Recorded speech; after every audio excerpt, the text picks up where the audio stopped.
মাতার জমানো চুল দিয়ে পাচ্ছেন বাদামের খাজা, এগুলো চুরি দিয়ে পাচ্ছেন। আসসালামু আলাইকুম, আমার নাম হলো রুবেল। এটা আমি বাদামের খাজা বিক্রি করি গ্রামে গ্রামে। ছেলের মগবাডিও সাথে থাকে, তার সাথে আমি মহিলা মানুষের চুলও নেই, আবার মনে করেন যে নষ্ট মোবাইল গুলো থাকে ওগুলো নেই। হ্যাঁ, বাদামের খাজা বিক্রি করি এই 3 বছর যাব, 3 বছর কম হবে আর আগে ওখানে আমি অ্যাক্সিডেন্ট হয়ে গেছিলাম, বাইরের মাথা থেকে পড়ে গেছি, মানে রাউট সিটি প্লাস্টার করতে গিয়ে পড়ে যাওয়ার পর আমি আর কাজ করতে পারি না ওই কাজ। তারপর এখন ডাক্তার বলছে যে সাইকেল চালা ব্যায়াম করতে হবে, তাই ফাঁকে ফাঁকে ব্যবসা করি, খাই। আমার মেরুদণ্ড ভাঙে গেছে, এই জন্য আমার মনে করেন টাকা পয়সা অনেক চলে গেছে, বেশি বড় কোনো ব্যবসা করার কোনো টাকা পয়সা নাই, এই জন্য আমি এই ব্যবসা করি। এই যে বগুড়ার লোক বা বাইরের লোক, পাবনার লোক এদিকলা আসে আমাদের জল ঢাকায় এগুলো ব্যবসা করে, ওদের দেখা দেখি ওরা মাথায় করে বিক্রি করে। আমি চিন্তা করলাম আমি যেহেতু মাথায় করতে পারি না, আমি সাইকেলে করবো, ঠিক আছে।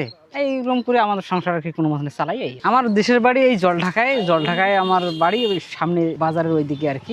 তাই আমি গ্রাম বেশি দূরে দূরে যাইতে পারি না, দূরে দূরে গেলে বেশি ইনকাম হয়। আমি কাছে এলাকার মধ্যে আর কি বিক্রি করি। এই 2.5 বছর হবে আর এই সংসার চলে আর বের হয়। এখন তো একটু দেরিতে বের হওয়া লাগে, মনে করেন যে 8টা বা 9টা এদিকে বাইর হয়, এই আসরের পর, মানে আসরের নামাজের পর আর কিছু। প্রতিদিন তো সমান আসে না, কোনোদিন 300 আসে, কোনোদিন 500 আসে, কোনোদিন তার থেকে বেশিও আসে।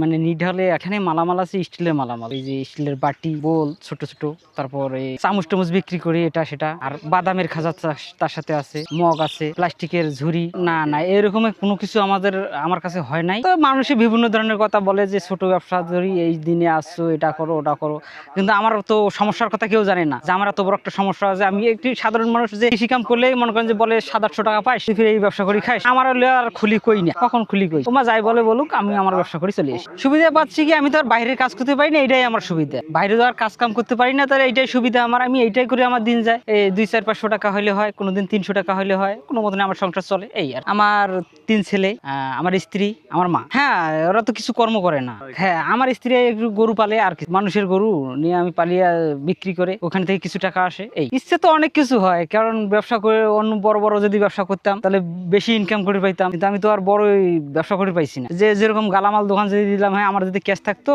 গালামাল যদি দোকান দিতাম, তাহলে মুদি দোকান তুলে দিলে তো হইতো, কিন্তু ওটা তো আমার সামর্থ্য নাই, এই কারণে আমি ব্যবসা করি। 5 লাখ টাকা থাকলে আমি একটা ব্যবসা করব, মনে করেন যে এই ব্যবসার জিনিস জানি। যদি 5 লাখ টাকা থাকতো, আমার যদি 5 লাখ টাকা যদি থাকতো, তা আমি একটা দোকান দিতাম, মানে জল ঢাকায় বা 3 কদমে এর মধ্যে একটা দোকান দিতাম ভাড়া নিয়ে। এই মাল নিয়ে আসতাম আমি বাইরের থেকে, নিয়ে আসি এগুলো বিক্রি করতাম। আমি আবার খুচরা পাইকারে দিতাম, 5 লাখ টাকার মাল হইলে হয়ে যেত, কিন্তু আমার নাই, এই জন্য আমি এই ছোট ব্যবসা করি। না না, এই 3 বছরের মধ্যে এখন কিছু করতে পারিনি, আমার সংসারটা চালাইতেছি। এই যে এটাই আর আমাদেরও উপকার হবে, ওদেরও উপকার হবে, কারণ আমাদের জিনিস নিয়ে ওরা ব্যবহার করতে পারবে। আর আমাদের মনে করেন যে ওখান থেকে আমাদের